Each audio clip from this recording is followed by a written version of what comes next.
परमेश्वर हम धन्यवाद देते हैं इस शाम को प्रभु आपके हाथों में सौंपते हैं।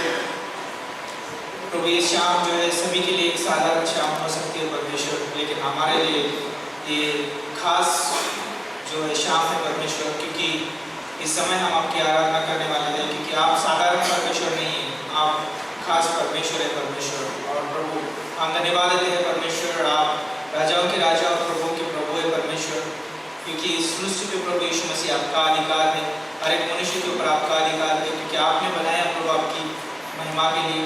और प्रभु हम प्रार्थना करते इस समय हम डेली आपकी महिमा करना चाहते हैं परमेश्वर, आप हमें सहायता करें, मदद करें, पवित्र आत्मा आप संचालन करें इस सभा का प्रभु यीशु मसीह शुरुआत से लेकर अंत तक प्रभु आप संचालन करना, इसे हम प्रार्थना करते हैं। धन्यवाद देते हैं परमेश्वर इस कलीसिया के लिए जो विश्वासयोग्यता के साथ प्रभु यीशु मसीह हर रविवार को आप मिलते हैं, यहाँ प्रभु आपकी आराधना करते हैं और भी जहाँ पर भी प्रभु संगति का समय रहता है वहाँ पे संगति करते हैं। धन्यवाद देते हैं और प्रभु यीशु मसीह हम प्रार्थना करते हैं आज की सभा को प्रभु आप संचालन करना, आराधना टीम को आपके हाथों में सौंपते हैं। जब वो आराधना करते प्रभु आप उनकी सहायता करें, मदद करिए, बजाने के लिए, गाने के लिए प्रभु यीशु मसीह कलीसिया को प्रभु यीशु मसीह आप सहायता करने से हम प्रार्थना करते हैं।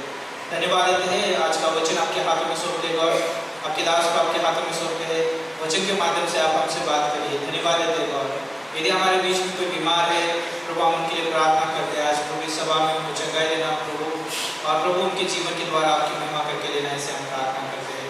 आज जितने भी नए लोग आएंगे प्रभु उन सभी को आपके हाथों में सौंपते हैं, प्रभु सभी से बात करिए और प्रभु यीशु मसीह आप हर एक को प्रोत्साहन दीजिए, इसे हम प्रार्थना करते हैं।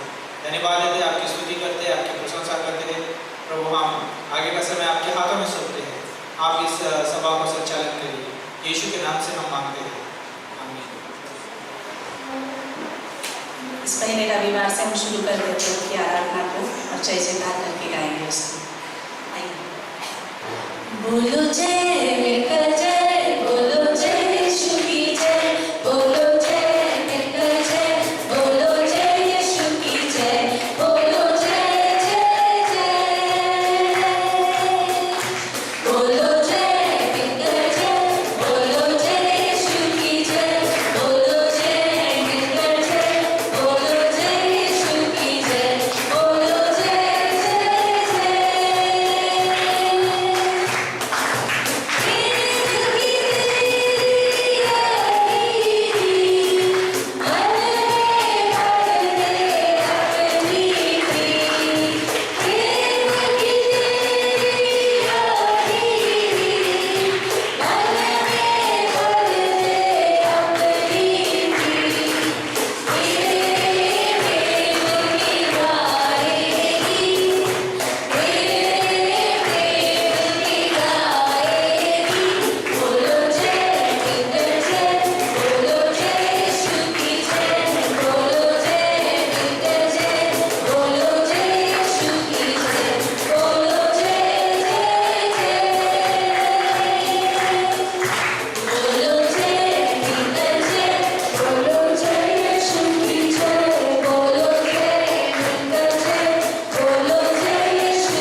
जय कहते हैं परमेश्वर, क्योंकि इसके तू योग्य है।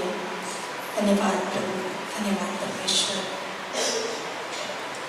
ओ तेरी स्तुति और आराधना करता हूँ मैं तुझसे प्रार्थना, महिमा से तेरी तू इस जगह हो भर, जो भी तू चाहे तू यहाँ पे कर।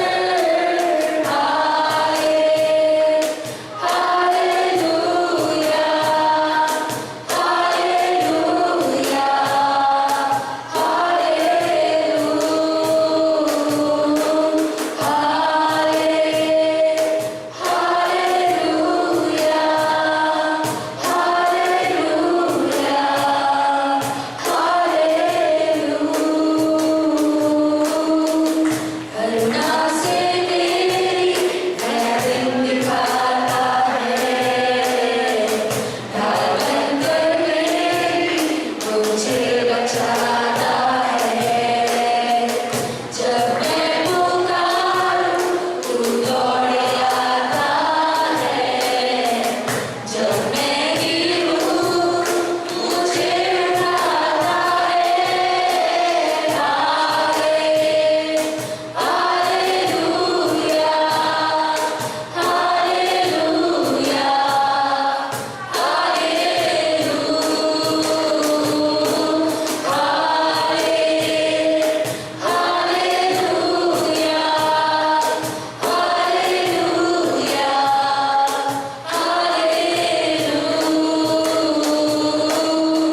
सारे जहां में तुझसा कोई नहीं, तुझको छोड़ कोई प्रभु है ही नहीं।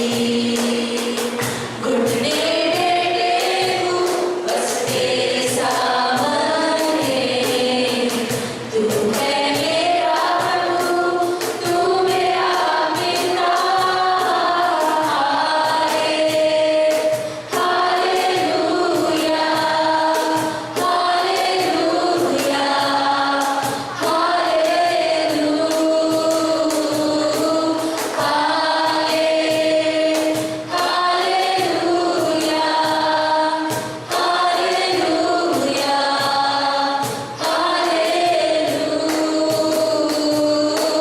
राजा तू मेरा राजा, तू मेरा राजा यीशु।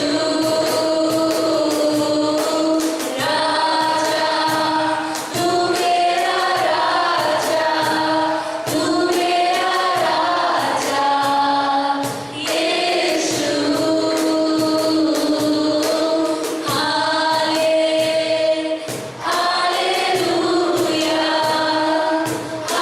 हालेलुया, हालेलुया,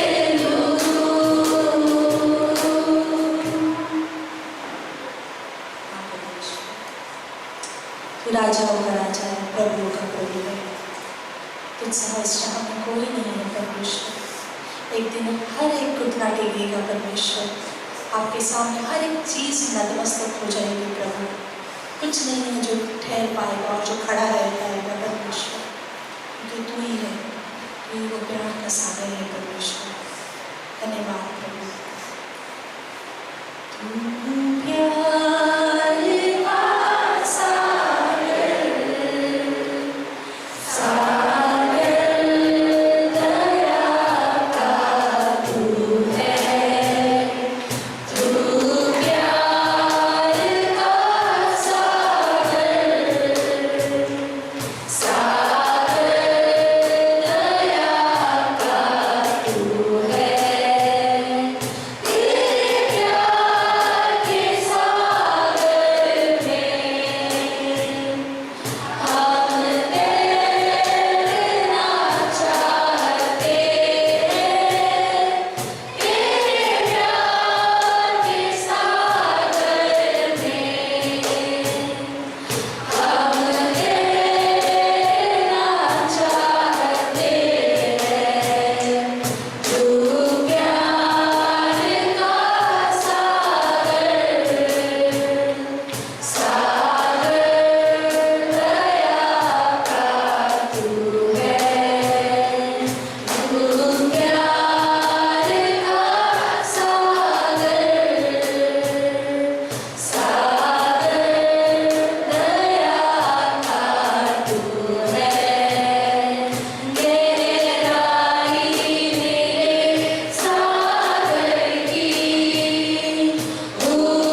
आने के लिए, वचन पर मनन करने के लिए, ध्यान करने के लिए सहायता मदद करना प्रभु।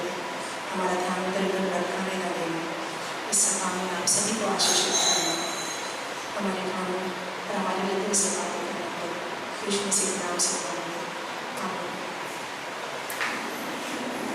यस, सबको जय मसीह की। क्या आप आनंदित है? सच में? तो आप सभी का जो है स्वागत है इस कलीसिया में, इस शाम की सभा में, है ना। प्रभु जो है महान है और बहुत अद्भुत गीत है ना, कि प्यार का सागर है ना। परमेश्वर जो है हमारा प्यार का सागर है ना, उसकी गहराई कोई नाप नहीं सकता है। तो क्यों ना हम उस परमेश्वर के लिए और आराधना के लिए जोरदार ताली बजाएं।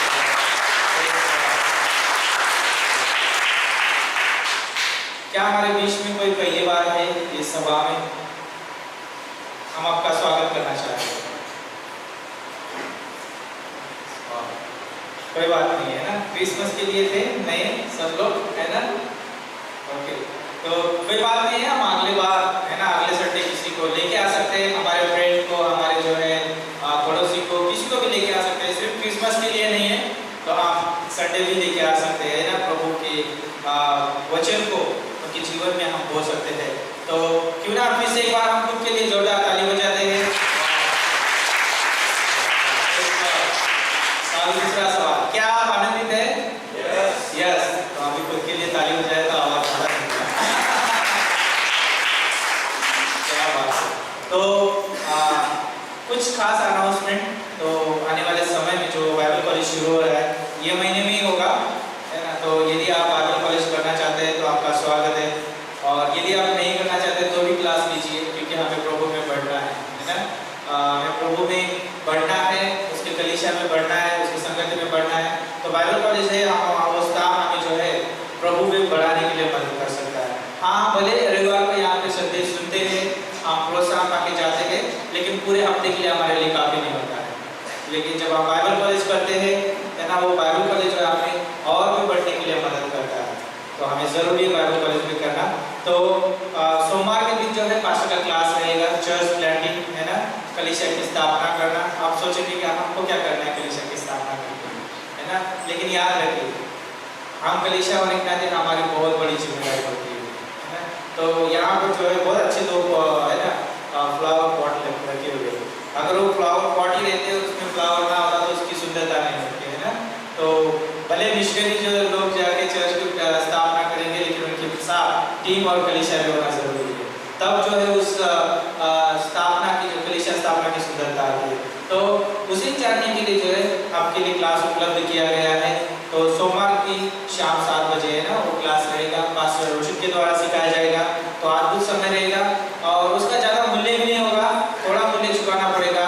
तो हम उसके लिए मूल्य चुका सकते हैं और उसका रजिस्ट्रेशन कर सकते हैं। आपके रजिस्ट्रेशन ओपन है, तो आप रजिस्टर को मिल सकते हैं और अपना जो है उस क्लास के लिए भुगतान दे सकते हैं। और दूसरा क्लास ये रहेगा कि व्यक्तिगत आत्मिक जीवन, है ना। तो हमें जो है खुद का भी आत्मिक जीवन, है ना, यदि बढ़ाना है तो हमें क्लास को करना जरूरी है ना। हमें उससे बहुत प्रोत्साहन है, कैसे हम आत्मिक जीवन में बढ़ सकते हैं, है ना, कैसे जो है हम अपने जीवन को प्रभु के साथ डेवलप कर सकते हैं। वो क्लास जो है हमारे लिए जो है फायदेमंद रहेगा। वो क्लास जो है शुक्रवार की शाम को रहेगा, और वो क्लास में पढ़ाऊंगा। तो आप जरूर वो भी क्लास ले सकते हैं और उस क्लास का जो है आनंद उठा सकते हैं। तो ये 2 क्लास हमारे लिए उपलब्ध किए गए हैं। तो अच्छी बात है कि हमें प्रभु को जानने के लिए क्लास उपलब्ध किए, तो आप जरूर उसको ले सकते हैं। तो आइए, इसके बाद में जो है दान का संदेश होगा, और फिर हम दान में जाएंगे। तो प्रार्थना करते हैं। परमेश्वर, हम धन्यवाद देते हैं, आपकी स्तुति करते हैं। ये शाम प्रभु आपके हाथों में सौंपते फिर से एक बार। प्रभु जो क्लास आने वाली क्लास है प्रभु यीशु मसीह, वो क्लास आपके हाथों में सौंपते हैं प्रभु। प्रेमी परमेश्वर, हमारे जो टीचर है प्रभु, हम उनको आपके हाथों में सौंपते हैं। जो आदर करते परमेश्वर, जो सिखाते परमेश्वर, जो मेहनत करते परमेश्वर, उनको सच में आप आशीषित करना। और प्रभु नए विचारों से भर देना, नए साल में नए विचारों से प्रभु हम बाइबल कॉलेज कर सके परमेश्वर। धन्यवाद देते प्रभु उन दोनों क्लास को प्रभु बहुत सारे लोग ले सके परमेश्वर, और प्रभु कोई भी रुकावट ना हो, ऐसे हम प्रार्थना करते हैं परमेश्वर। धन्यवाद देते हैं, उन दोनों क्लास को आप आशीषित करिए, और लेने वाला हर एक व्यक्ति परमेश्वर आप में बढ़ सके, ऐसे हम प्रार्थना कर सकते हैं। और यहाँ से प्रभु बहुत सारा हम फल देखना चाहते हैं प्रभु, बाइबल कॉलेज में प्रभु जो क्लास क्लास देने के लिए प्रभु धन्यवाद देते हैं, आपकी स्तुति करते हैं, आपकी प्रशंसा करते हैं। आगे का समय आपके हाथों में सौंपते हैं, यीशु के नाम से हम मांगते हैं, आमीन। ओके, क्यों ना महेश भाई का स्वागत करते हैं ऑपरेशन पेश के लिए।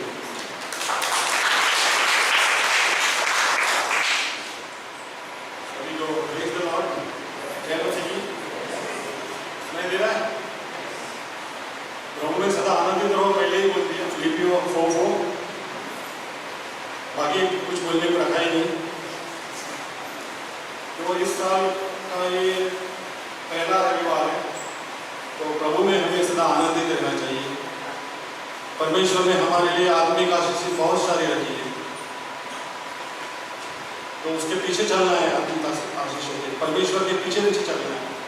कभी कभी परमेश्वर के आगे आगे लोग चलने लगते हैं, जैसा लूसीफर चला, लेकिन क्या बोलता है, लूसीफर बाद में शैतान की गिनती में आ गया।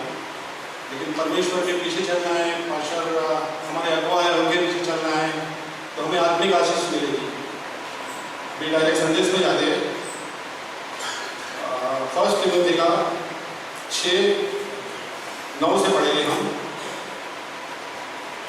पर जो धनी होना चाहता है वे ऐसी परीक्षा और फंदे और बहुत सी व्यर्थ हानिकारक लालसाओं में फंसते हैं, जो मनुष्य को बिगाड़ देती है और विनाश के समुद्र में डुबा देती है। 10वां, क्योंकि रुपये का लोभ सब प्रकार की बुराई की जड़ है, जिसे प्राप्त करने का प्रयत्न करते हुए बहुतों ने विश्वास से भटक कर अपने आप को नाना प्रकार के दुखों से छलनी कर दिया। आइए प्रार्थना करिए। धन्यवाद परमेश्वर पिता प्रभु यीशु इस वचन के लिए।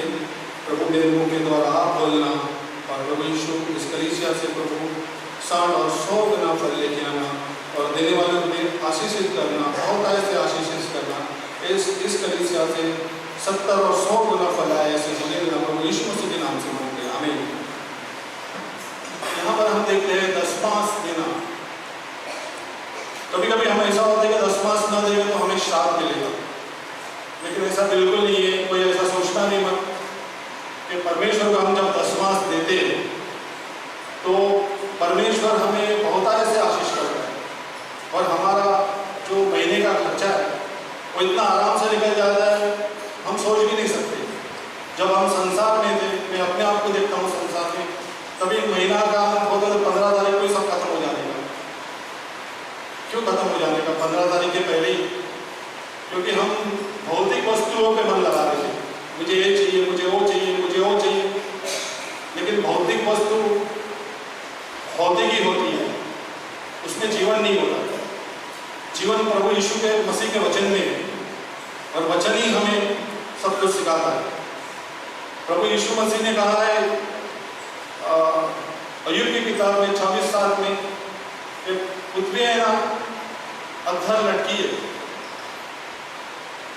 पहले ये नहीं पता था, पहले सब लोग अनुमान लगाते थे। क्या कोई बोलता था क्या नाक के ऊपर खड़ा है, वो हिलेगा तो धरती होता है, होता है, वो होता है। गुरुत्वाकर्षण के कारण पृथ्वी अंदर है, और परमेश्वर ने एक अंश इधर भी उधर नहीं किया। अगर थोड़ा ऐसा करता तो हो सकता है हम गर्मी से मर जाए, थोड़ा ऐसा करेगा तो हम सर्दी से मर जाएंगे। तो परमेश्वर कितना महान है। तो प्रभु यीशु मसीह ने 3000 साल पहले भी एक कहा लोगों में जीवन है, और वैज्ञानिक लोग ने 1600 सदी में निकाला कुछ के लोगों में जीवन है। अभी 2-3 वर्ष पहले कोरोना आया था, तो कोरोना में लोग मर रहे थे, तो प्रभु यीशु मसीह ने पहले ही कर दिया था कि ऐसा कोई व्याधि हो तो वो आदमी को अलग रखो तो ठीक हो सकता है। तो परमेश्वर का दान भी वैसा ही है। तो हमें परमेश्वर का क्या बोलते, मलाकी 3:10 कहता है, मुझे चक्कर देखो, मैं आसमान के जड़ों के खोल देता हूँ तुम्हारे लिए। तो परमेश्वर कितना बड़ा है, हमारे पर आशीष लेके आता है। एक कहानी मुझे याद आती है, पाठशाला की किताब में ही है। एक गरीब परिवार था, उनके पास कुछ भी नहीं था, एक झोपड़ा सा था, और बाहर सब्जी बेचता था चादर बिछाकर। तो परमेश्वर ने उसको छुआ, वो परिवार धीरे धीरे चर्च में आने लगा। चर्च में आने के बाद उनका एक बिजनेस से दूसरा बिजनेस, दूसरा बिजनेस, तीसरा बिजनेस, और प्रभु के हमें पढ़ने लगे। और आज जो कलीसिया के सदस्य बने, वचन के परमेश्वर का आशीष हम गिन नहीं सकते। अभी मेरा खुद का एग्जाम्पल लेता हूँ कि क्रिसमस का महीना था, 25 तारीख के पहले की बात है। तो मेरा वाइफ को एक बैग चाहिए था, तो मुझे बोलती है बैग लेना है, बैग लेना है। मेरा चलो वैसे ही वेस्ट नहीं गए हम लोग, एक दुकान में गए, ये बैग मुझे पसंद है, मैंने बोला ये क्रेडिट कार्ड स्वाइप कर दिया और बेटी के लिए एक हेलमेट ले लिया। और वो हेलमेट भी लेगा था, बैग भी थोड़ी डिगी थी, और दोनों रिक्शे में बैठ गए। और मैंने जानबूझकर वो जो थैला था बैग और हेलमेट का वो रिक्शे के पीछे रख दिया और डिमांड उतर गए हम लोग और रिक्शा चली गई। रिक्शा चले जाने के बाद मम्मी को बैग कहाँ, और एक्चुअली कभी कभी गलती मेरी होती है, लेकिन बीबी में हम गुस्सा निकालते हैं, ये तो गलत है। तो मेरा बीबी का तो काटो तो खून नहीं निकले ऐसी अवस्था होती है। तो मैं वहाँ बाहर आके खड़ा गया, उन्होंने बोला आप जाओ और जो खरीदी करा खरीदो, क्रेडिट कार्ड लो और स्वाइप करके खरीदी कर सकते हो। तो उसको तो जाने का भी मन नहीं। इतने में थोड़ी देर के बाद एक रिक्शा वाला है और मेरी बेटी ने उसको पहचान यही है। तो रिक्शा वाला बोलता है कि मैं थोड़ा भाग सुसु करके बैग पीछे दिया, मैं वापस आया। तो बैग वाले को मैंने आया बोल के उसको पहले हाथ मिलाया, गले लगाया, बहुत खुश हो गया। बहुत खुशी की बात थी। और बाद में मैंने उसको 100 रुपया था, तो इतना ईमानदारी का 100 में से 50 मिनट को दिया, जाने का 50 रुपया हो गया था और उसने खाली 50 ही रुपया दिया। कभी कभी अविश्वासियों पर कितना विश्वास में चेते, कहने का मतलब है हम तो विश्वासी है। तो परमेश्वर के आशीष के लिए हम लोग कलशोड़ की कलीसिया स्थापित होगी, ऐसी हमें अनेक सारी कलीसिया स्थापित करनी है। प्रभु यीशु मसीह के नाम से मांगते हैं, आमीन।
मेरा आवाज़ गूंज रहा है।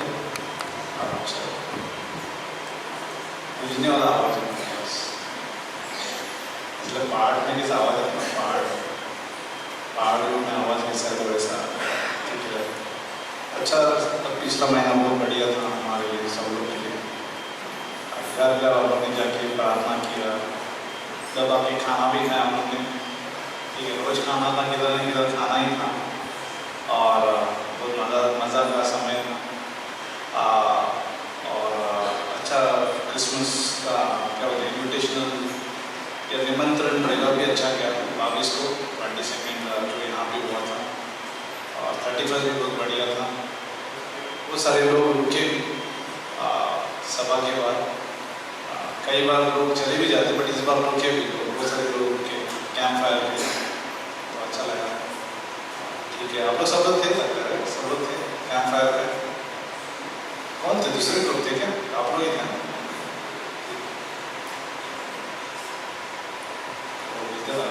किसी की शादी में दिया क्या उठे गाना क्या दीवाना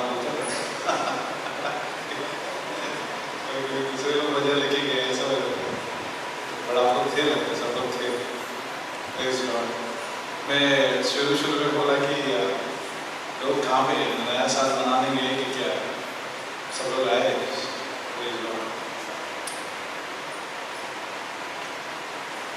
आज शॉर्ट मैसेज हो सकता है,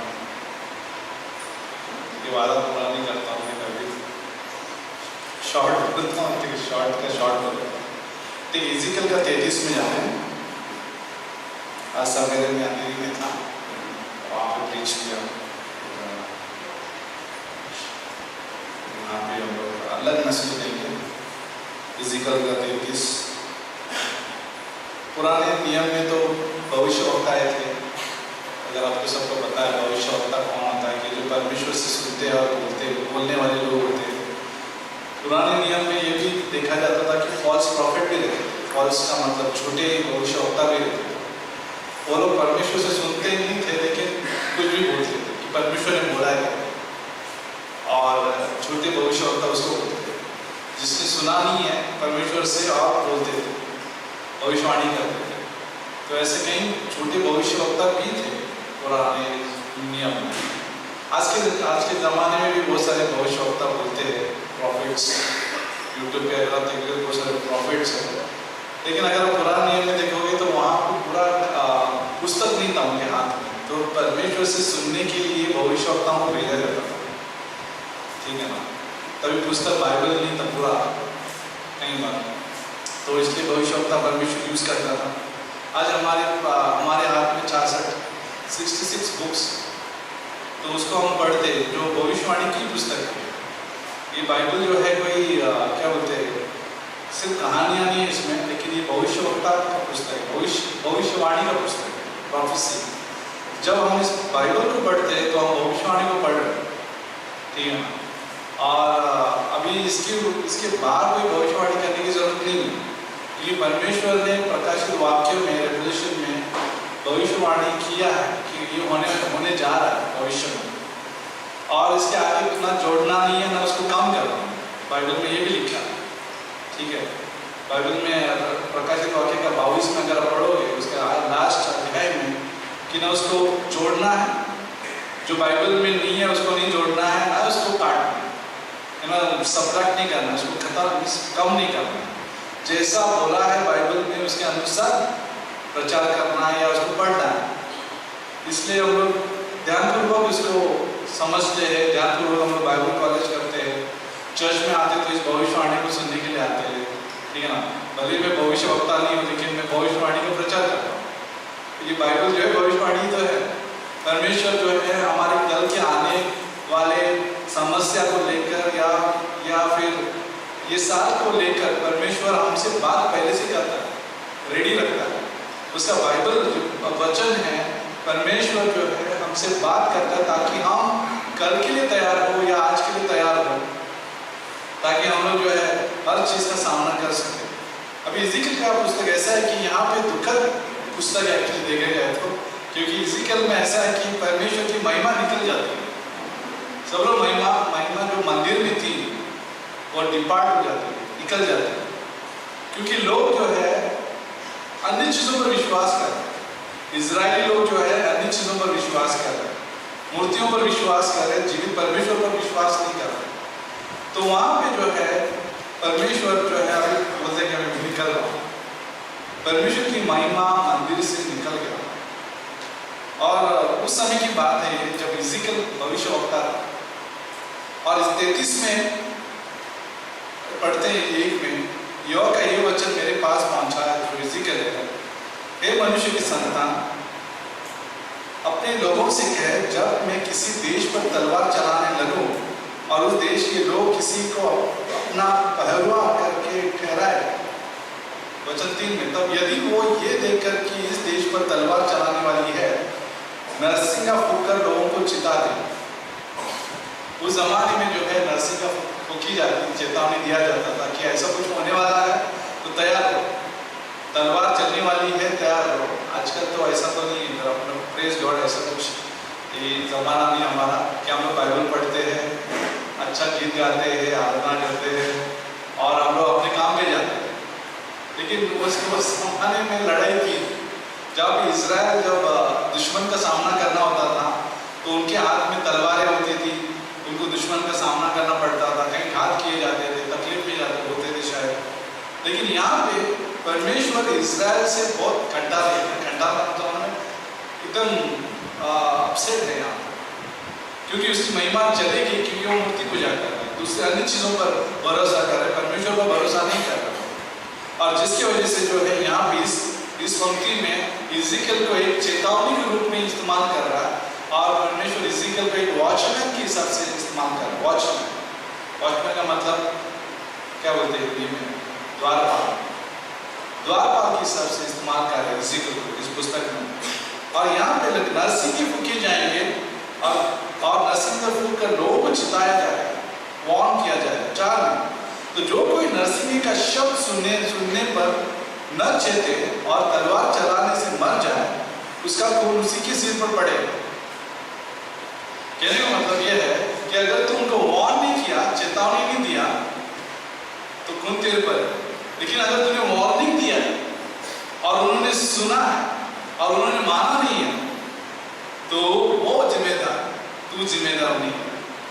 और अगला पंक्ति में लिखा है 5 में, उसने नरसिंगे का शब्द सुना परंतु न चेता, इसलिए उसका खून उसी पर लगेगा। परंतु यदि वो चेत जाता तो अपना प्राण बचा लेगा। परंतु यदि पहरुआ ये देखने पर कि तलवार चलने वाली है और नरसिंगा फूंककर लोगों को न चिताए और तलवार के चलाने से उनमें से कोई मर जाए, तो वो तो अपने अधर्म में फंसा हुआ मर जाएगा, परंतु उसका खून का लेखा मैं पैरों से लूंगा, पैरों से लूंगा। वो लेखा जो है वॉचमैन से लेगा। 7 में लिखा है, इसलिए हे मनुष्य की संतान, मैंने तुझे इजराइल के घराने का पहरुआ ठहरा दिया है। तू मेरे मुंह से वचन सुनकर उन्हें मेरी ओर से चिता दे। इसी के लिए ये बोला कि मैंने तुझे इजराइल के घराने के ऊपर पहरुआ ठहराया है। और क्या लिखा है? तो सुनकर उन्हें मेरी ओर से चिता दे, सुनकर मेरी ओर से चिता दे। मैं कैंप फायर में एक चीज बताई थी, याद है अगर आपको शायद याद है, सब लोग नहीं थे यहाँ पे उस कैंप फायर में। मैंने बोला इस साल जो है कैसे हम लोग चलाने वाले, ठीक है। एक तो परमेश्वर हमें मौका देता है हर दिन, तो हम चलाते हैं, परमेश्वर चलाता है हमें हर दिन जो है उसका है, और वो हमें एक मौका देता है, श्वास देता है करने के लिए। चाहे हम काम करते हैं, चाहे हम लोग काम पे जाते हैं, चाहे जो भी करते हैं, घर परिवार बसाते हैं, ठीक है, स्कूल क्लासेस हर चीज़ तो चलता है ना, निशुम चलता है पूरे 365 दिन। वो सब जो है जो भी चलता है, ठीक है ना, परमेश्वर मौका देता है सब लोग।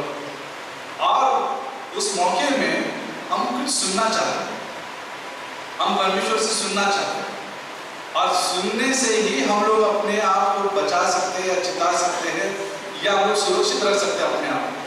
अगर हम सुनेंगे नहीं, उस आवाज को नहीं पहचानेंगे, क्योंकि आज इस दुनिया में इतने सारे आवाजों से भरा हुआ है, बहुत सारा आवाज, ठीक है ना, बहुत सारा आवाज।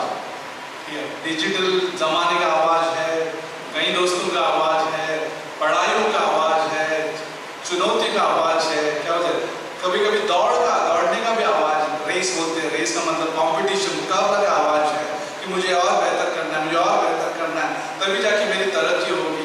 ये सारे आवाजें भरी हुई है 365 दिन, बहुत सारा आवाज। अभी आप सब्जी लेने जाते हो तो कुछ भी नहीं उठा के निकलो ना, आप चुनते हो कि क्या सही है। अब ऐसे नहीं होते सब डाल दे थैली में, ये भैया सब डाल दे और सब उठा के नहीं डालते कुछ भी थैली में। हम चुनते हैं क्योंकि जो मेरे लिए जो इम्पोर्टेंट है, ठीक है ना, मेरे लिए जो लाभदायक है वो हम लोग चुनते हैं। हम लोग वैसे ही जो है हम लोग बाइबल सुनते हैं। सुनना जो एक चुनने जैसा ही है, हम चुनाव करते हैं, परमेश्वर से सुनना चाहते हैं क्योंकि परमेश्वर से सुनेंगे तो अच्छा निर्णय कर लेंगे। नहीं तो हम क्या करेंगे ना, सब चलता है, सब आवाज चलेगा, अब डाल दो थैली में, सब आवाज चलेगा जो मेरे दिल में जाएगा, सब आवाजों को डाल दो परमेश्वर। कुछ नहीं, मैं तकलीफ में आऊंगा क्योंकि अगर मैं गलत आवाज सुनूंगा तो मैं गलत निर्णय लूंगा। एक शायद आपने बहुत पहले ये स्टोरी सुना है, गधा की स्टोरी, और की स्टोरी वहाँ गधे की स्टोरी बहुत बार मैं बोलते रहता हूँ, गधों की स्टोरी। ठीक है, पिताजी रहता है, बेटा रहता है और गधा रहता है। वो मार्केट जाते हैं, मार्केट के लिए कुछ बोले ना खरीदी करना मार्केट जाके, तो बेटा और पिताजी और गधा तीनों जो है एक दिशा में जाते हैं। तो आगे जाके जो है आदमी लोग हंसते ये देखो गधा है तो भी उस पर बैठते नहीं है, ऐसी खाली लेके जाते हैं। तो पिताजी सुनता है उनका आवाज और फिर वो पिताजी जो है अपने बेटे को गधे पे डालता है, ठीक है, गधे पे डाल देता है। फिर थोड़ा आगे जाते हैं, आगे जाने के बाद जो है महिला का मंडल रहता है वहाँ देखो पिताजी जो बड़ा है और बेटा जो जवान है, वो बैठा हुआ, पिताजी चल रहा है। तो ये आवाज वो लोग सुनते हैं। तो बेटा बोलता है पापा आप बैठो मैं चलता हूँ, ठीक है, ऐसे करके वो आगे जाती है। तो आगे जाके और एक ग्रुप मिल जाता है, वो ग्रुप भी हंसते हैं, बोलते कि देखो उसको बाप को शर्म नहीं है, बेटा चल रहा है, बाप बैठा हुआ है। तो वो उतर जाता है, फिर गधे को उठा ले। कई बार जो है हम क्या आवाज सुनते हैं, आखिर में हम गधा ही उठाते हैं और आपको हमें और तुम्हें नहीं मालूम रहता कि हम क्या उठा रहे फाइनली, और हम खुश होते हैं मैं आवाज सुन रहा हूँ, मैं ईमानदार हूँ, मैं आवाज सुन रहा हूँ। लेकिन फाइनली हम लोग गधे उठा रहे, गधा मजदूरी कर रहे, ठीक है ना, गधा मजदूरी सुना रहे अपने, जो कर रहे काम कर रहे किधर नहीं जा रहे, मंदिर तक पहुंच ही नहीं रहे, उद्देश्य पूरा नहीं समझ में नहीं आ रहा है, और उद्देश्य क्या है पता ही नहीं चल रहा, और पता करना भी नहीं है। चलो गधा उठाना है, उठाएंगे। जैसे कि बहुत पैट्रियोटिक है, पैट्रियोटिक का मतलब भक्त, देशभक्त है, हम उठाएंगे गधा, लेकिन उठाएंगे जरूर, हम आवाज सुनेंगे, किसका भी आवाज सुनेंगे। और कई बार जो है ऐसा हम लोग भी यूं कैसा भी चला देते अपना जीवन, ठीक है यार क्या फर्क पड़ता है, इसका सुनना, इसका भी सुनना है, इसका भी सुनना है, सबका तो सुनना है, सुना है ये डायलॉग भी सुना है, सबका सुनना चाहिए, कुछ फर्क नहीं पड़ता।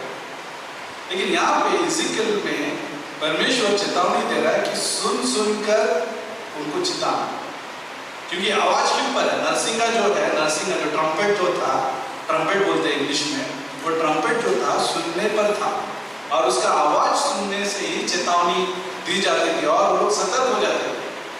पहले की लड़ाई में ऐसी होती थी कि पहला ट्रम्पेट या उसका तुरियां जो बोलते हैं, या फिर नरसिंह ही फूके जाते थे, फिर जो है तैयारी हो जाती लड़ाई की। अगर उसको ठीक से नहीं बजाएगा वो जो तुरिया या ट्रम्पेट बजाने वाला, तो गलत संदेश चला जाता, ठीक है। तो यहाँ पे इज़िकियल को महत्वपूर्ण था कि वो कैसा सुनने वाला है और कैसे बताने वाला है, क्योंकि सुनने से भी हम जिम्मेदार हैं कि हम क्या कैसे सुन रहे हैं। कई बार आजकल यूट्यूब में बहुत सारी चीजें, बहुत सारे आवाजें, बहुत सारे कलीसिया है, बहुत सारे क्या होते हैं, हम जिसके विरोध में नहीं है, लेकिन हमें सिखाया जाता है कि क्या चुनना है, क्या जरूरी है सुनने के लिए हमें। किस प्रकार का संदेश हमें सुनना है, किस प्रकार का अनुवाद हमें सुनना है, ठीक है ना।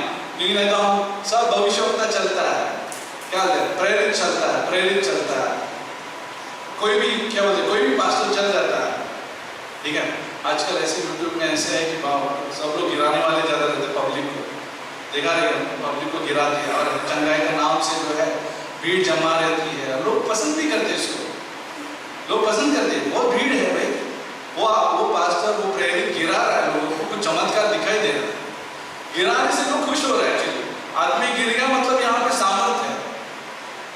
कितने जन को बताया, कितने जन ने देखा वो वीडियो कि आदमी पर वो जो अगुआ जो है गिराता चंगाई का नाम से या सामर्थ के नाम से जो है लोगों को घोषणा करते, देखो यहाँ पे परमेश्वर का सामर्थ है, हालेलुया हालेलुया, और लोग भावुक होकर जो है हाँ सचमुच यहाँ पे परमेश्वर है, और लोग लाइक भी करते, सब्सक्राइब भी करते, और कोई सच्चा संदेश सुनना नहीं चाहते, बाइबल सुनना नहीं चाहते, तो लोग बाइबल नहीं सुनना चाहते। अगर वो 10,000 मंडली में बाइबल सुनाना शुरू किया, 3 जन रहेंगे, याकूब, पतरस और यूहन्ना रह जाएंगे, बाकी किधर गए? वो चंगाई के लिए आए, खाली वो 2 मछली 5 रोटी खाने के लिए आए, वो देखने आए थे, चमत्कार देखने आए थे, वो बहुत सारा 2 मछली 5 रोटी कितने 5,000 में खिलाया गया, वो प्रेज़ द लॉर्ड हालेलुया। लेकिन यीशु के साथ कितने शिष्य ज्यादा नहीं थे, उसके संग अंदर कितने थे? 3 जन थे, याकूब, यूहन्ना, पतरस, और उसके अंदर और कौन था? यूहन्ना, जीसस लव्स बोला यीशु जो जिससे प्रेम करता, यूहन्ना सबसे करीब था। तो यहाँ पे 1, 3, 11, 500 ऐसे करके कमरे हैं निर्णय लेने के। हम कौन से कमरे में आते हैं, ये सवाल है। ये आज के 2025 में हम कौन से कमरे में रहेंगे? 500 में, 5,000 में, ठीक है, और या इजराइल के संख्या में, या फिर 11 में, या फिर 3 में, फिर या 1। हम कौन से कमरा पसंद करेंगे? हम लोग सब पसंद करते हैं कमरे, लेकिन हमारा और यीशु मसीह का संवाद का कमरा है, कम्युनिकेशन का जो कमरा है, कौन सा? ये सवाल है हमारा। इसलिए हम लोग बाइबल कॉलेज करते हैं, क्यों? ताकि हम लोग कमरे जो है बड़ा करीब जाए, हमारे कमरा जो परमेश्वर के साथ और भी करीब होते जाए। इसलिए हम लोग बाइबल कॉलेज करते हैं, कोई ज्ञान के लिए नहीं करते हम लोग। कई ज्ञान वाले जो 5,000 में भी बैठे रहेंगे, किसका इंतजार कर रहे हैं? 2 मछली 5 रोटी का इंतजार कर रहे हैं। कितने साल हो गए? 30 साल हो गए, 40 साल हो गए, 2 मछली और 5 रोटी में ही है अभी तक। लेकिन हमारा और तुम्हारा जीवन जो है सिर्फ चमत्कार ही नहीं है, अभी यीशु मसीह की करीब आने का समय है कि हम और उसके करीब और उसका हमारा कमरा जो है उसके व्यक्तिगत हो जाए, एकदम पर्सनल हो जाए। ये हमारा समय है। नहीं तो क्या हो जाएगा, बहुत सारे लोग चर्च में रहते हैं, हम लोग सब हैं चर्च में, अगर परमेश्वर और तुम्हारा ये बात है, अब कौन से कमरे में, ये सवाल रहेगा। इसलिए हम लोग जरा सा भी रोज के जीवनों में फंसना नहीं है, डे टू डे रूटीन में भी फंसना नहीं है। ये चलता है, सब आवाज चलता है, ये चलता है, सब कुछ चलता है। हम चलने वाला आदमी नहीं रहना चाहिए। हमें ये सोचना है कि मैं कितना करीब रहने वाला परमेश्वर के। ये सवाल पूछना जरूरी है। मैं कौन से कमरे में रहने वाला हूँ, कि मैं 11 और 11 के साथ, 3 के साथ या 1 के साथ, ये मेरा निर्णय रहता है। इसलिए हम लोग सुनते हैं आवाज को, और ये आवाज बहुत इंपॉर्टेंट है कि मुझे कौन से कमरे में पहुंचाएगी, ये इंपॉर्टेंट है। अगर मैं आज ठीक से आवाज सुनता नहीं हूँ और मैं अपने आप को ऑन नहीं करता हूँ, ठीक है, बाइबल मुझे चेतावनी देती है, ठीक है ना, रोज सुधारती है, रोज हमें बढ़ाती है, रोज हमारे आंखें ताज़ा करती है, हमारे दिमाग को ताज़ा करती है। और ये बाइबल जो है वचन ही मुझे वो एक इसके जैसे काम करती है। आपने कभी सुना है, अभी किसी प्रिंसिपल को मिलना होता है या बड़े आदमी को मिलना होता है कमरे में, कौन मदद करता है? आप डायरेक्टली जाते हैं, हाँ इधर एक होल, कोई नहीं जाता ना, पहले आप प्यून के हेल्पर के पास जाते, हेल्पर होता है कि नहीं? हाँ इधर ये कमरा में, फिर वो लेके जाता है, धीरे धीरे करके लेके जाता है, इधर करके कई बार आपको एड्रेस कभी एड्रेस लेके जाते हो, अब गली गुम हो गया है तो एक व्यक्ति मिल जाता है, तो आ जाए तो मेरे पीछे चलो, मुझे मालूम है उसका कमरा किधर है। मिला ऐसे कोई ऐसे मिल भी जाते हैं, आ जाए बताता हूँ कि किधर है करके। कभी गाड़ी वाला भी बता देगा मेरे बाइक के पीछे। ऐसे कोई हेल्पर रहते हैं कि सीधा जाके वो कमरा दिखाता है या बिल्डिंग दिखाता है या फिर वो ऑफिस दिखाता है जहाँ पे वो बैठा है। वैसा एक्चुअली परमेश्वर का वचन जो है वैसा काम करता है कि आओ आप कौन से टीम में थे? 500 में थे, 5000 में थे, ओके आगे बढ़ो, आपको कमरा दिखाता हूँ। वो 500 में आ जाता है, 500 से फिर वो 11 में आ जाएगा और आगे आ जाए, ठीक है ना। फिर बाद में 11 के बाद जो है 3 में आता है, 3 के बाद वो 1 में आता है। अब समझ में आने क्या हुआ कि बाइबल एक हेल्पर है, होली स्पिरिट उसका हेल्पर है, पवित्र आत्मा सहायक है, वो अगुवाई करता है, हमारा लीड करता है, रोज हमें 365 दिन लीड करता है, रोज हमें उस कमरे तक पहुंचाने की कोशिश करता है। यह आइडिया मैं आपके दिमाग में डाल रहा हूँ उदाहरण के द्वारा, क्योंकि ये मजेदार उदाहरण है, क्योंकि मुझे उस कमरे में पहुंचना है जहाँ पे मैं और परमेश्वर उस कमरे में, और कोई नहीं। और ये भी नहीं बोल रहा कि मुकाबला कर रहे हैं हम 3 के साथ या 11 के साथ या 500 के साथ, हम लोग मजाक नहीं कर रहे हैं कि देखो उनको है, मैं आ गया कमरे में, उनको देखो, वैसा बात नहीं है, वो बात नहीं है। हम मुकाबला नहीं कर रहे उन शिष्यों के साथ या वो क्रिश्चियन के साथ या वो मित्र के साथ, लेकिन मैं खुश हूं कि मेरा आमना सामना जो है परमेश्वर के साथ, बाइबल जो है परमेश्वर के साथ आमना सामना करने जैसा, उसकी आवाज सुनने की जैसा, ठीक है ना। और मेरी भलाई जो है उस कमरे में है जहाँ पे मैं और परमेश्वर है, और कुछ मुझे बताना चाहता है मेरे रोज की जिंदगी के लिए वो कमरे में कुछ बताना चाहता है। क्लॉसेट बोलते इंग्लिश में, उस कमरे में मैं और परमेश्वर और दरवाजा बंद है और हमारा पर्सनल टाइम चल रहा है। और टाइम का यहाँ पे कुछ लेना देना नहीं है, मैं टाइम नहीं बता रहा हूँ कि सुबह ही होता है, सुबह एक ही कारण होता है कि किसी का आवाज नहीं रहता है, सब शांत रहते हैं, ठीक है। इसलिए हम लोग परमेश्वर के साथ समय बिताते हैं, बाइबल के साथ, और सुनते हैं, मैसेजेस सुनते हैं, या रात में हम लोग एक्चुअली बहुत सारे लोग होते हैं कि रात में थक जाते हैं, तो रात में थकान की वजह से होता नहीं, कोई रात में उल्लू की जैसे खड़े क्या बोलते हैं उसको, क्या बोलते हैं पंछी को, पक्षी क्या होता है, इनके आंखें खुले रहते हैं, उनको चल जाता है, कोई फर्क नहीं पड़ता, देर तक रह सकते हो। कोई भी सुबह जल्दी उठने वाले होते हैं तो वो लोग चलते हैं, उनको चलता है वो। तो कहने का मतलब कंक्लूजन ये है, कंपेयर मत करो, अरे यार वो सुबह उठता है तो मेरे साथ भी उठो, या फिर वो देर रात को क्या होता है जागरण करो, मेरे साथ जागरण करो, ऐसा नहीं है। सबका अलग अलग बात है, सबका अलग अलग बात है, ठीक है ना। लेकिन समय देना जरूरी है परमेश्वर को, उससे सुनना बहुत आवश्यक है, क्योंकि भविष्यवक्ता अगर वो ठीक से नहीं सुनेगा, अगर वो गलत बोल दिया, तो बाइबल का कानून था उस टाइम पे, नियम था कि उसको पथराव करना चाहिए और मार डालना चाहिए। और प्रोफेसी अगर गलत गई, भविष्यवाणी अगर वो गलत बोलता, झूठ बोलता, और परमेश्वर से ठीक से सुना नहीं है, या फिर परमेश्वर से सुना ही नहीं है और डायरेक्टली बोल भी रहा है और झूठा निकला, तो प्रॉफिट को मारा जाए, ऐसा व्यवस्था था बाइबल में। सोचो आज कितने बार प्रॉफिट को मारना चाहिए, कितने बार भविष्यवाणी कर रहे हैं, कितने बार गलत हो रहा है, किसने जाना कि ये परमेश्वर से है, क्योंकि बाइबल के बाहर हम कुछ बात नहीं कर सकते। आज हम लोग प्रीच कर सकते हैं तो बाइबल पे ही प्रीच कर सकते हैं, क्योंकि वही हमारा साइड मिरर है, वही हमारा हेल्पर है, वही हमारा मार्गदर्शक है, और वही हमारा नक्शा है, और उस नक्शे के हिसाब से हम उस कमरे में पहुंचते हैं और हम बहुत ही आनंद मनाते हैं। और प्रॉब्लम्स भी कई बार प्रॉब्लम्स हम भूल जाते हैं जब हम उस कमरे में पहुंच जाते हैं, क्योंकि मैं और परमेश्वर प्रॉब्लम भी भूल जाते हैं क्या प्रॉब्लम है, और परमेश्वर शायद पूछेगा हमें, वो हमसे सुनना चाहता है कि क्या प्रॉब्लम। आपको एक स्टोरी पता है यूहन्ना का 21 में, जब पतरस और सारे शिष्य जो है, सारी मंडली जो है मच्छी पकड़ने के लिए वापस जाते हैं। सोचिए इतना बाइबल कॉलेज हुआ, इतना सारा क्या बोलते हैं अभ्यास हुआ, सारा अनुभव एक्सपीरियंस हुआ, सब देखा, मच्छी रोटी बढ़ाया, लाजरस को जिलाया, चंगाई हो गए, अंडा चंगा हो गया, ये चंगा हो गया, वो चंगा हो गया, सब कुछ देखा। फाइनली यूहन्ना 21 में अपना वो नेट लेके चल रहे थे।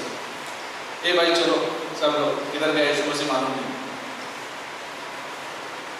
इतना अभ्यास करने के बाद होता ना, यीशु मसीह पता नहीं, इमाउस के रास्ते में भी वही, लूका का 24 में भी वही, तो वो शिष्य सैड होके चल रहे, अरे यार पता नहीं तुमको क्या हुआ। यीशु में तीसरा आदमी कौन था वहाँ में? यीशु मसीह आया बीच में, उनके बीच में यीशु मसीह आता, ये क्या हुआ, क्यों उदास हो? क्वेश्चन किया यीशु, क्यों उदास हो? आपको नहीं मालूम यरूशलेम में क्या हुआ? तो समाचार दे रहे यीशु मसीह को, आपको नहीं मालूम यरूशलेम में क्या हुआ? यीशु मसीह ने उनको बोला मूर्ख, तो पुलिस है, तुमको मालूम नहीं था कि जो चीजें मैंने पहले जो कही है, भविष्यवाणी जो की है वो मेरे बारे में थी। और यीशु मसीह ने उठाकर वो पंक्तियां सिखाने लगा, उन इमाउस के रास्ते के जो शिष्यों को सिखाने लगा, उनकी आंखें खुल गए, ओह अरे ये तो यीशु मसीह की बात है।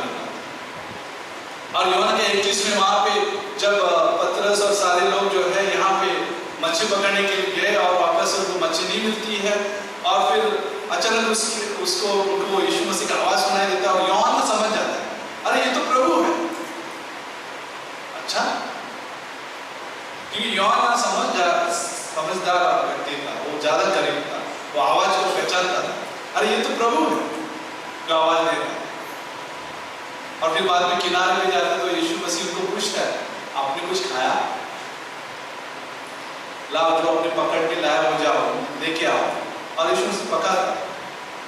ये फेलोशिप है, और ऐसा फेलोशिप परमेश्वर हमारे साथ यूनिक अलग तरीके से हमारे साथ वार्तालाप करता है, और पता भी नहीं चलता कि परमेश्वर कैसे काम कर रहा है हमारे जीवन में, उस कमरे में कैसे छू रहा है, क्या बोलना चाहता है परमेश्वर, क्या पूछना चाहता है मुझसे, परमेश्वर क्या सुनना चाहता है मुझसे।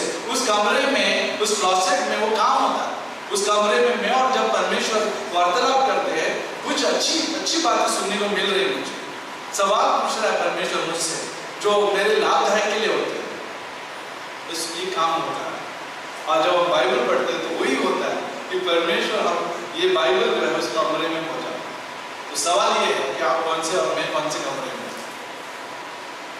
क्या खुश हूँ जहाँ पे भी हो, चल जाता हूँ मैं, कितना जन, 40-50 जन के बीच में, लेकिन व्यक्तिगत रूप से आप कौन से कमरे में?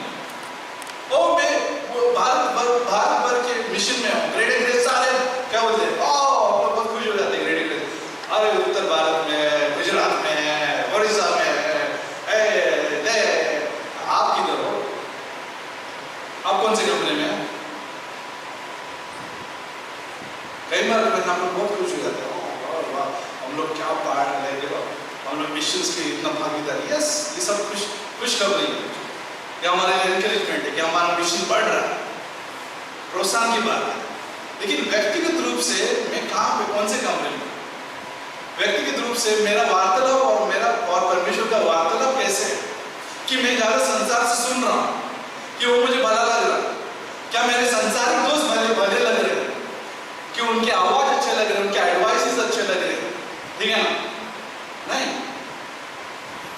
उनकी आवाज शायद अच्छे नहीं लग रही, हो सकता है कॉमन सेंस होगा, जो सेक्युलर में कॉमन सेंस होंगे, कॉमन सेंस मालूम, डीप बातें से परमेश्वर बात कर सकता है मुझसे, ठीक है? और हमें चुनना पड़ता है, सुनना पड़ता है। एक बाइबल में वचन है, उसको पढ़ते हैं एक मिनट के लिए, यूहन्ना का मत्ती 16 में भी आएंगे।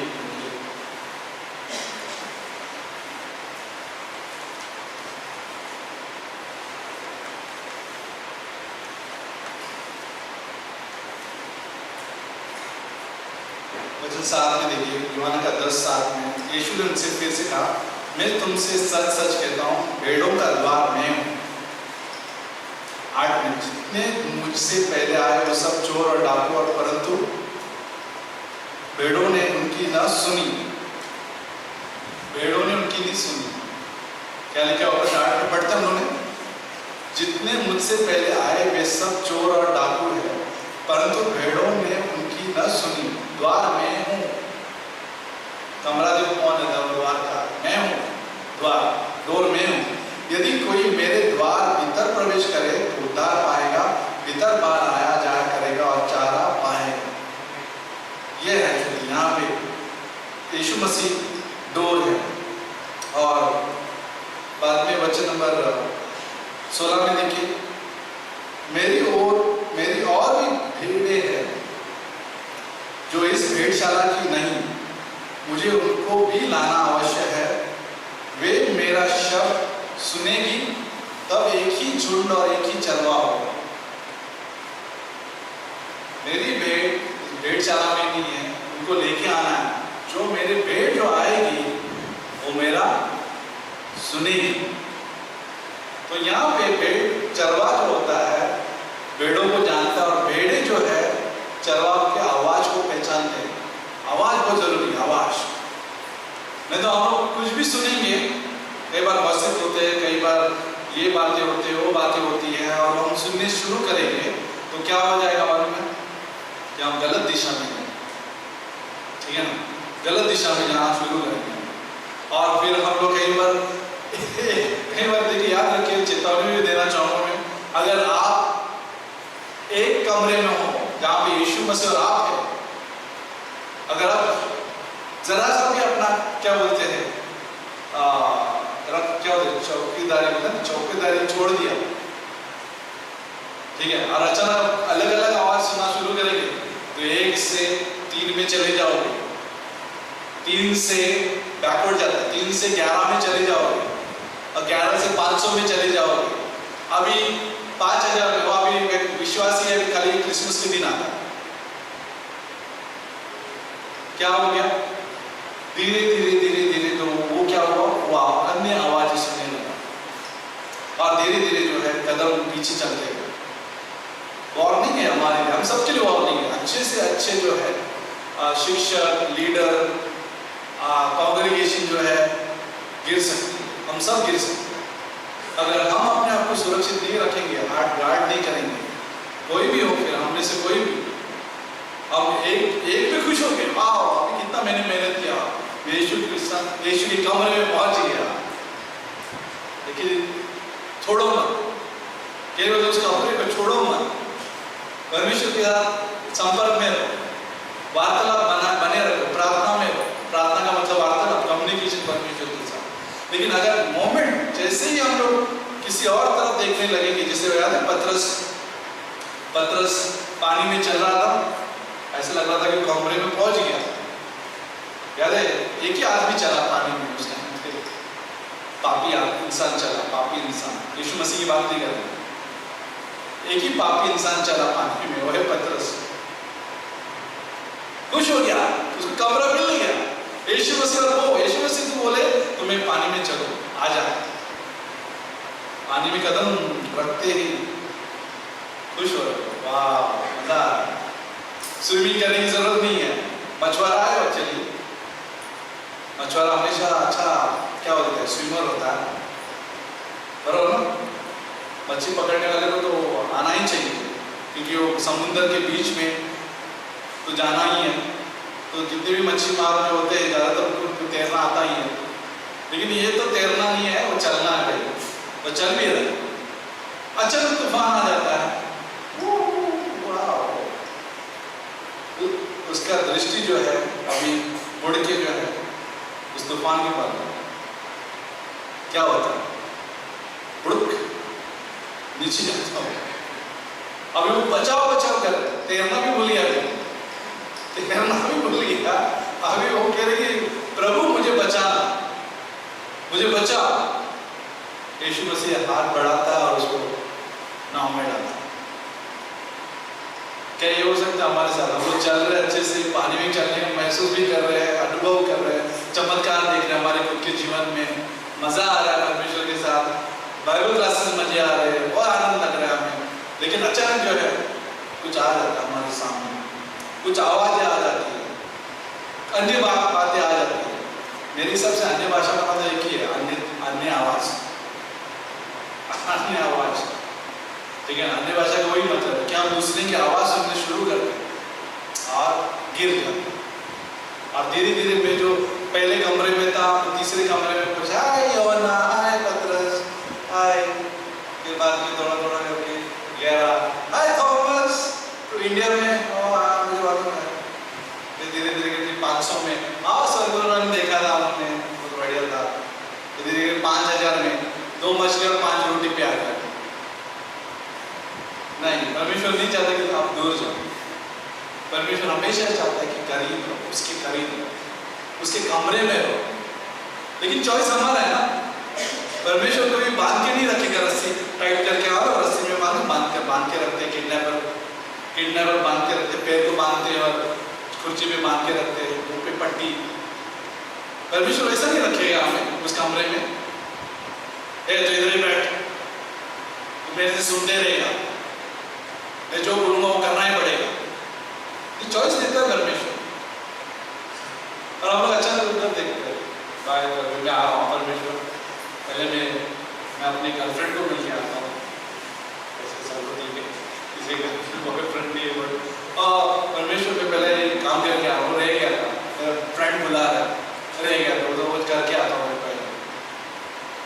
नहीं, हमें उधर ही रहना है, उस कमरे में, क्योंकि उस कमरे में मैं बहुत कुछ सीख सकता हूँ। और वो कमरा हम हर जगह लेके जाते हैं। अपने चर्च में भी वही लेके आते हैं। आपको समझ में आ रहा है मैं क्या बोल रहा हूँ? हम लोग 50 जन जरूर होंगे यहाँ पे, या जो भी नंबर है, उस जगह पे हम लोग अपना क्लॉसेट लेके आते हैं। याद रखिए, वो अपना कमरा लेके आते हैं, और वो कमरा लेके ही हम लोग बाहर जाते हैं, फ्रेंड्स के साथ बात करते हैं। हम लोग उस कमरे से ही बात करते हैं। मैं तो कुछ भी बात करना शुरू करता हूँ, क्या मैसेज था वो गया, रास्ते के बीच में पड़ गया। फिर हम लोग अभी दुनिया की बातें करने लगे, यहाँ के वहाँ के, यहाँ के वहाँ के। हम लोग उस कमरे से ही बात करते हैं, उस कमरे से ही हम लोग बाइबल कॉलेज जाते हैं, उस कमरे से ही हम लोग बाहर आते हैं, उस कमरे से ही हम लोग प्रीच करते हैं, उस कमरे से ही हम लोग बैठ कर सुनते हैं, उस कमरे से सुनते हैं। जैसे कि कोई मूवी थिएटर में बैठा है, कौन है उसमें? परमेश्वर। कौन सा पिक्चर चल रहा है? हॉलीवुड नहीं, लेकिन परमेश्वर की कहानी हम दोनों देख रहे हैं ऐसा बैठ के। आप सोचो थोड़ा, मैं आपको पिक्चराइज कर रहा हूँ, मैं आपके माइंड में सोचने की कोशिश कर रहा हूँ कि हम लोग बैठ के उस काउच पे होते, काउच पे बैठ के परमेश्वर वहाँ पे और हम इधर देख। भले आपकी फैमिली होगी, बच्चे होंगे, फ्रेंड्स होंगे, चर्च में मेंबरशिप होगा, लेकिन आप काउच पे परमेश्वर के साथ ये सब कुछ देख रहे हैं। कितना मजेदार है ये सोचने वाली बात है। कई बार हम लोग खाली जनरली सोचते हैं, जनरली सामान्य रूप से सोचते हैं परमेश्वर को लेकर। चर्च में ऐसा सामान्य है, अरे सब लोग है ना, यस सब लोग है, लेकिन परमेश्वर आपके बगल में बैठा है और आपको कुछ बोल रहा है, ठीक है, आपसे बात कर रहा है, और हम उसी कमरे से हमारा कम्युनिकेशन जो है अन्य बिलीवर के साथ क्लॉसेट से ही होता है। अगर वो नहीं है, याद रखिए, अगर वो उस जगह पे आप नहीं है और परमेश्वर उस जगह पे नहीं है, आप कुछ भी करो कुछ फायदा नहीं,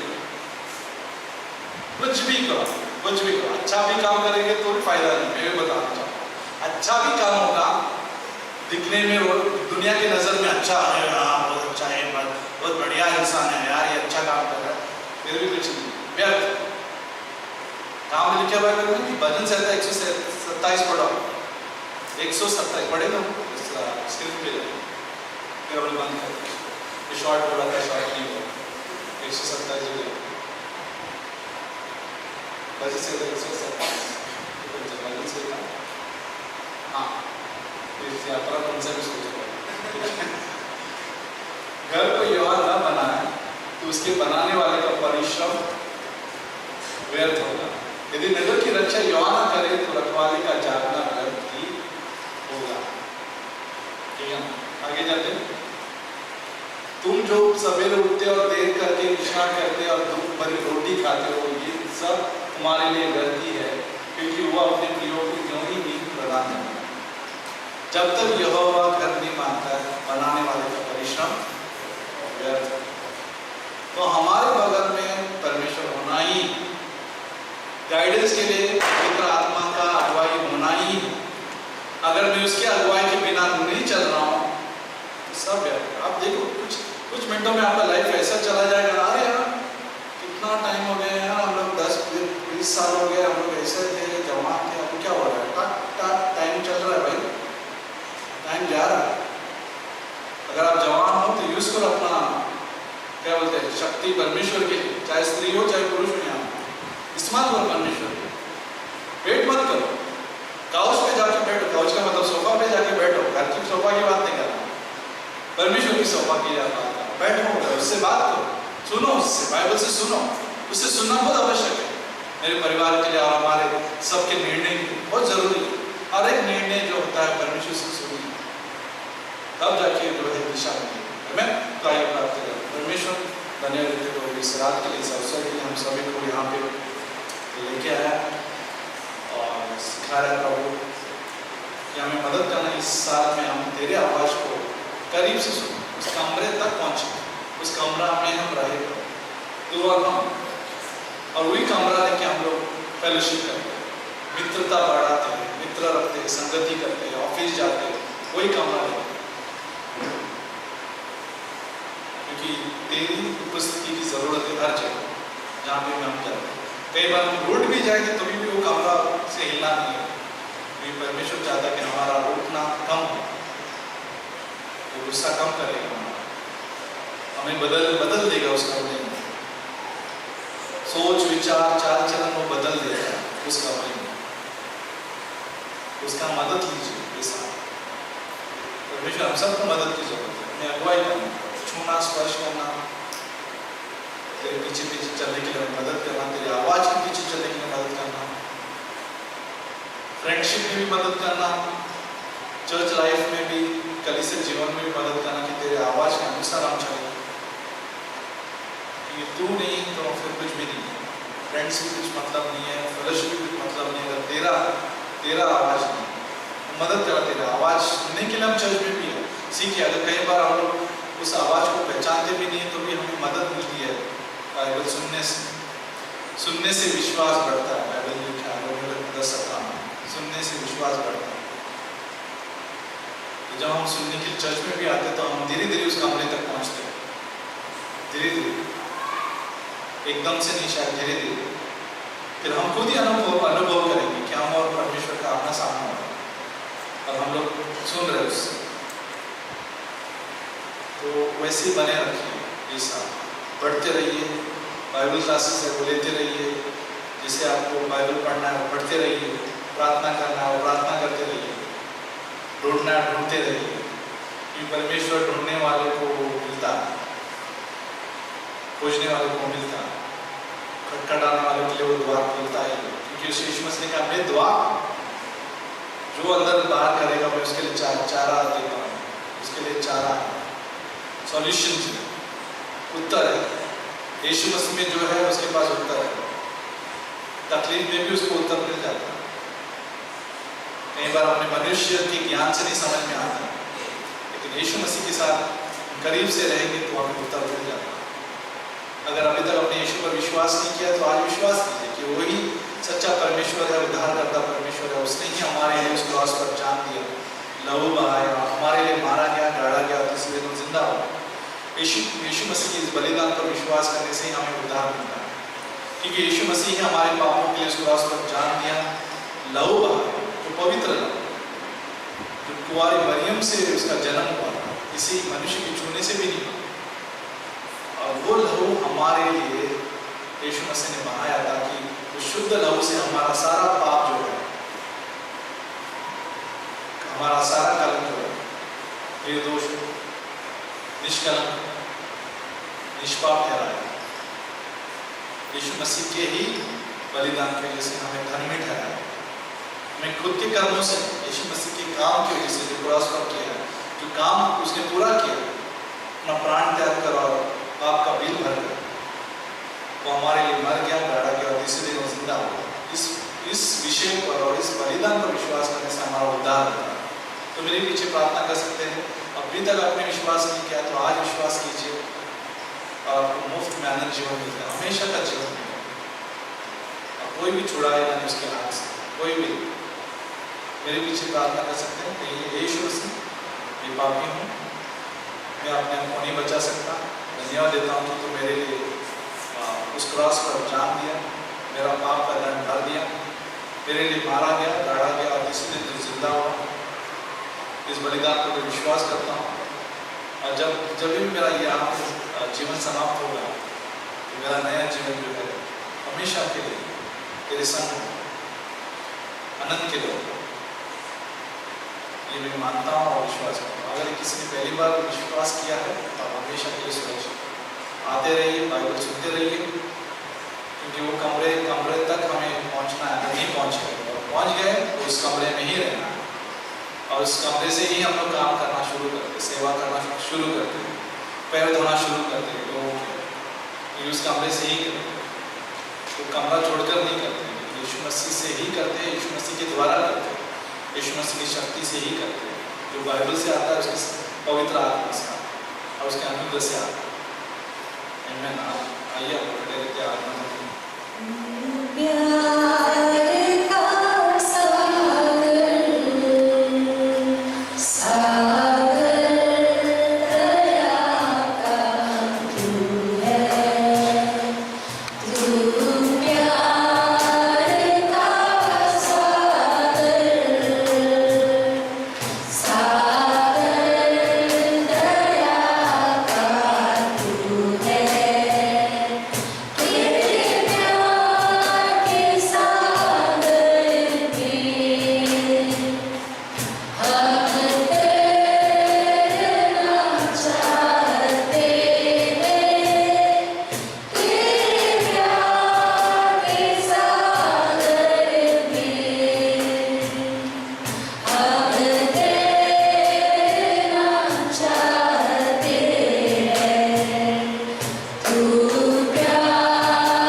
कमरे के बारे में